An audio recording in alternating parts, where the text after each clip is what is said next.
boy, Leroy Sane. I tip my hat to you. I ain't got a hat, but I tip it anyway. Damn. Listen, I've been critical of you of late. Certain games, man expected you to turn up. You didn't turn up. Then you got dropped. And it does seem that whenever things go wrong for City, you are the one who is dropped, who is punished. But today, that free kick, next level, next level.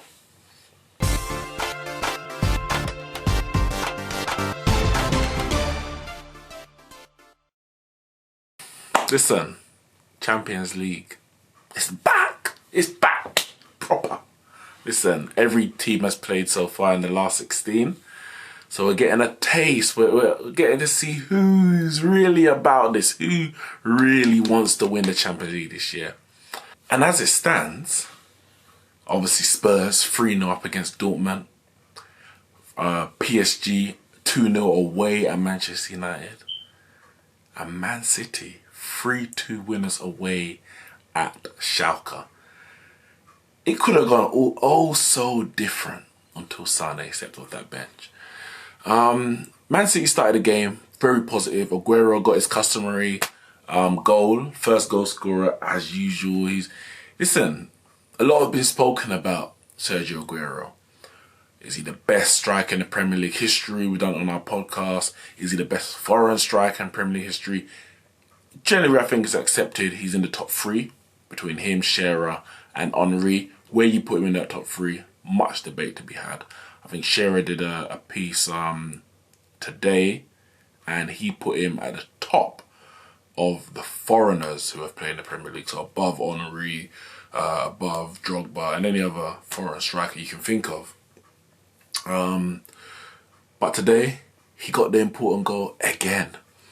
City ahead, comfortable, actually comfortable. Schalke didn't have any shots on target until midway, just over midway in the first half. Shot from outside the area, just outside the area. But Otamendi, his hand was slightly away from his body. Shot came from not a long distance, but a decent distance. But he was definitely moving his hand away from the ball. Referee didn't give a penalty. Did he give a penalty initially? Didn't give a penalty initially. VAR checked it and they informed him to give the penalty based on handball. Apparently he didn't have the option to go and look on the pitch at the side to make the decision for himself because the TV wasn't working. So he had to rely on his VAR, his video assistant referee. And the video assistant referee said basically deliberate handball. Whether Otamendi moved his hand towards the ball is not in question. He clearly didn't. But did he intentionally make himself bigger might be the best way of putting it. I personally don't think it was a penalty, but then I'm not the referee or the video assistant referee. If the referee himself went to the side of the pitch and saw it, he may not have given it. But the distance that the ball travelled, one could argue that he had enough time to move his hand completely out of the way. I don't agree. But nonetheless, VAR made that decision. The bigger issue with that is that it took 2 minutes. Now, it may be because there was issues in terms of the TV screen, that's why it took so long, but it doesn't need to take that long. If it's a clear and obvious mistake, then that can be done within 30 seconds, really minimum. Once you've seen all the camera angles necessary, you don't have to keep replaying it because it's clear and obvious, isn't it? I don't know. Anyway, Bentaleb, ex-Tottenham guy, steps up, sends Ederson the wrong way, 1-1. Man City on the back foot. Schalke are growing in confidence. They take a sneaky free kick, which Ederson actually clears, punches away, but at the back post, Fernandinho, who had lost his man for a moment due to the quick free kick, he pulls down the man he was marking. Penalty to Schalke just before half time. Bentaleb steps up again. Ederson goes the correct way, but the penalty kick is too high, too powerful for him, 2-1. Schalke are pretty much in dreamland because they've had 2 shots on target at that point, 2 goals, both from the penalty spot. They weren't dominating the game. It's not a game I don't think they expected to win. They would hope to get a result, at least at home. But they went into the half 2-1 up, and Man City scratching their head. Pep Guardiola literally scratching his head like, what is actually going on? We were comfortable. Second half, dominated by Man City. Schalke didn't create anything as we expected, but they defended well. I wouldn't say there was any clear-cut opportunities that I remember Man City creating in that second half. And then Sane steps off the bench and curls a delightful free kick into the top corner. And the way he hit it's like that moment. Remember, Schalke's his ex-team. So he's away. He didn't do a big celebration. He's away at his old team. And he knows that this is the moment. Like it was written in the stars. This was the moment. And boy, did he take it. Brilliant free kick. Keeper, no chance. 2-2. But Man City were down to 10 men at that point. And this is a point that, because Otamendi, he got the yellow card for the handball, for the penalty, and then he made a silly challenge on the halfway line. Before that, down to 10 men. Schalke would have been confident, maybe taking it to 3-1, because 2-1, Man City still favourites to go through. They're going to go back to Etihad with the away goal. You expect that they're going to at least score 1, if not many more than that. But 3-1 to Schalke is a different story. So I think at 10 men, 1 man up, 1 goal up, Schalke would have been trying to get that that third goal. As it was City who scored to make it 2-2, as I said, through Sane. And then the 10 men get another goal. And this was shambolic defending and goalkeeping, to be fair, by Schalke. 1 long ball from Ederson. So again, it's registered as an assist. This is his 2nd assist of the season. Sterling just manhandled his marker. Like, the defender was falling all over the place. Where's the commanding presence as a defender? Sterling some little bit. And you're allowing him to man you off like that. Ridiculous. And the ball bounces. He just takes it in his stride. Keeper comes out, but the keeper's loss is all, like, his composure, his angles. He's standing outside the post, giving Sterling an easy, literally a tap in into the far corner. Literally, if the keeper comes out straight out of the goal, then there's really nowhere for Sterling to aim other than either over the keeper possibly or through his legs. But he literally gave him the whole goal to aim at.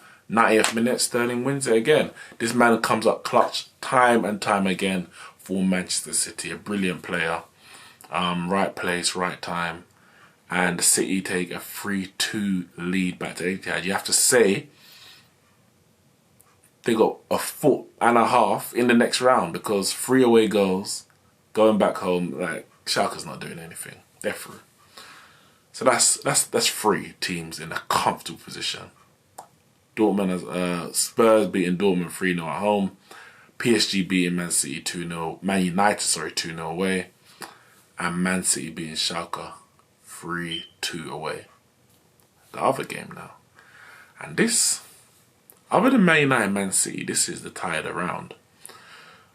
2 teams you expect to be very tactically astute, defensively and otherwise.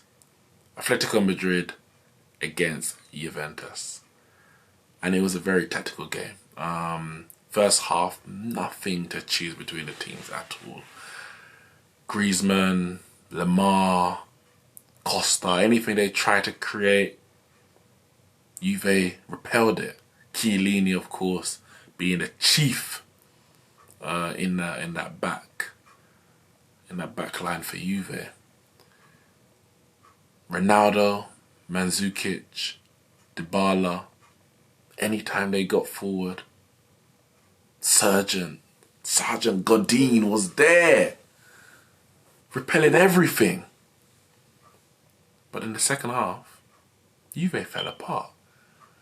And I don't mean it was like shambolic performance.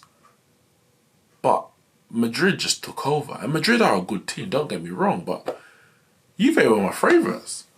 And I'm really having to reconsider this. Because in that second half, they didn't look like favourites for the Champions League. Granted, it's still early in the competition and things can change, and you don't want to get to a place where you peak too early. But you need to start hitting some form. And that second half, that could be the end of Juve in this season's Champions League. And it would be a disappointing way to really bow out. But the thing is, this is another game which VAR was active. VAR was active tonight. Obviously must have got bored in the last few rounds of the Champions League, said tonight is the night. First there was a penalty that was given in the first half to Atletico Madrid. Diego Costa running through down the left-hand channel of the area. Referee gave the penalty, VAR checked it, he was actually clipped just outside the area. Decision overturned. Correct decision, made very quickly. VAR, well done. Second half, Morata comes on to replace Costa. And we know that he's had a difficult time at Chelsea, of course, and even a difficult start to his Atletico Madrid career. I don't think they've won a game since he's been there, or at least that he's played in anyway. He came off the bench and he thought that this was his moment. He rose, I think it was from a Griezmann cross, I believe. I can't remember, but he rose above Chiellini, headed a chance right past Szczesny in the Juve goal. 1-0, ran away celebrating. VAR checking it. And we see that he placed a soft hand on the back of Chiellini. But Chiellini, being the wily old fox that he is, he made much more of it than I think really was. A mountain out of a molehill, you might say. And he flapped his, his back and dropped to the ground and appealed. And when they got all the angles together, the referee looked at it and he said, no, free kick, foul. I mean, it's a soft one, definitely a soft one. But the referee decision is final. And the referee overturned his own decision. You accept it, you move on. But Atletico Madrid were not to be denied. They dominated that second half. There was a chance, I think Griezmann nearly lobbed. Szczesny tipped it onto the bar. Brilliant save. Juve didn't really create anything up until the point that Morata scored and was disallowed. But as I said, Atletico were not to be denied. And the two centre-backs who were rocks at the back, they popped up with the winning goals, both from set pieces. First, Jimenez scrambled, the ball dropped in the area, and he was first to react. And he slotted it past Szczesny. And then about 10 minutes later or so, another set piece into the box, Godin at the back post. And he took a shot. I don't know if it was actually on target. It took a deflection off Ronaldo, went in. Godin's claimed it. I think they've given it to Godin, but that could easily be a Ronaldo own goal. We know he loves to go in the knockout rounds of the Champions League, and he might have that one, but as an own goal. But that was 2-0. Juve created a half chance with Ronaldo after. It was really a half chance. Ball was very high at the back post, and he couldn't leap high enough to get over it. But they were limp in attack. And I think 2-0 down going into the second leg, it's not over. But they got to fix up, and big time. Atletico Madrid, we know, are brilliant defensively, and they've got quality in their attack. So if you're going to score 2 against them, just to take it to extra time, it ain't going to be easy, I'll tell you that for a fact. One thing for sure, I think Mandzukic can't start. Ronaldo has to go through the middle.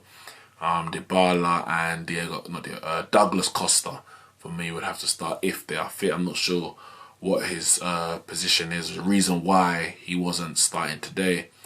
but they're going to need to be much more dynamic in the final third. It was very static, easy for Atletico Madrid to defend against, and an Atletico Madrid defense that is so good that you have to make it. You have to move the ball quick.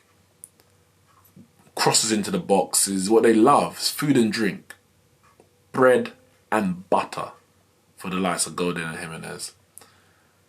So Juve are going to have to really think of a way how they're going to break down this team. For me, they're probably going to have to get an early goal, early in the first half, or at least early in the second half. But the problem is, if they concede, they're going to need 4 goals. And that is where it lies. So they need to create that balance between attack and defense. If I'm Atletico Madrid, I'm going there saying, let's try and score. It's all good sitting back on your 2-0 lead, cool. But let's try and score. Because if we score, there's no way we're conceding 4 goals. No way. So Juve, they're on the brink. They are actually on the brink. Like I said, my favourites for the Champions League. They've got to the latter stages year in, year out. Got to finals, lost to Barca, lost to Real Madrid. Lost to Real Madrid in semi-finals. And now they got Ronaldo. And he's had a brilliant goal scoring start to his Juve career. So I thought this would be the added piece to the puzzle. And it was a tough draw. You know, you can't get away from that. The fact is, the 2 teams in that group, Man United and Juve, got arguably some of the toughest draws, or 2 of the toughest draws that you could get for finishing first and finishing second. And you finish first and you end up with Atletico Madrid. You finish second, obviously Man United, and you get PSG. But Atletico Madrid equally, they finish second. So they finish second and end up with Juve. So there's no easy games when it comes to the Champions League. Names are one thing. Names on a team's name or a player's name, that's one thing.